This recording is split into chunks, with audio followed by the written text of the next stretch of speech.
Absolutism started on the 16th century. Absolutism made the feudal portion come to an end.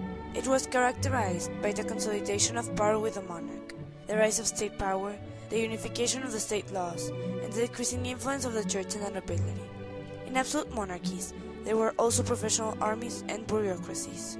Some examples of absolute rulers include Louis XIV of France, Peter the Great and Catherine the Great of Russia, Charles of Sweden, Frederick the Great of Prussia, Henry VIII and Elizabeth I of England.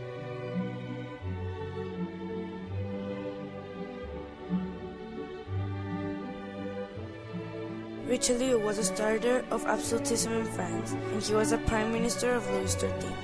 When Richelieu died, he chose Mazarin as a new prime minister, and he was the one that was going to rule France, while Louis XIV, who was only 5 years old, grew up old enough to be king.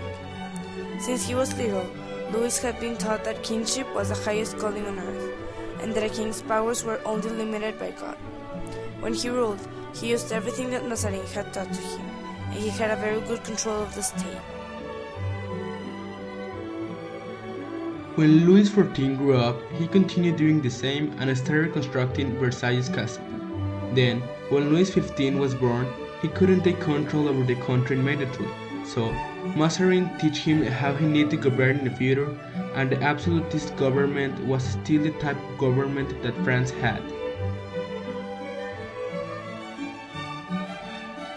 Sweden's absolute monarchy was led by Charles XI and Charles XII. In Sweden's monarchy, the king ruled under the law. The absolutism in Sweden referred to the ruler's ability to run the government, without needing to ask permission or help about the decisions the ruler made to the Privy Council. The absolute rule of Charles XI was constituted by the Crown and the Riksdag in order to carry out the Great Reduction. Russia's Tsar was also governed by absolute monarchy.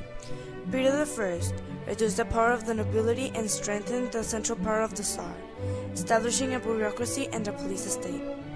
This tradition of absolutism, known as Tsarist absolutism, was built on by Catherine II and other later Tsars.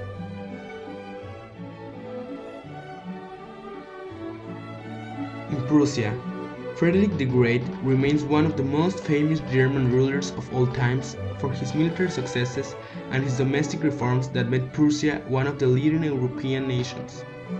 Frederick II was King of Prussia from 1740 to 1786, and he stands as one of the greatest of the enlightened despots. He was an absolute ruler, but he lived under the principle that he was the first servant of the state.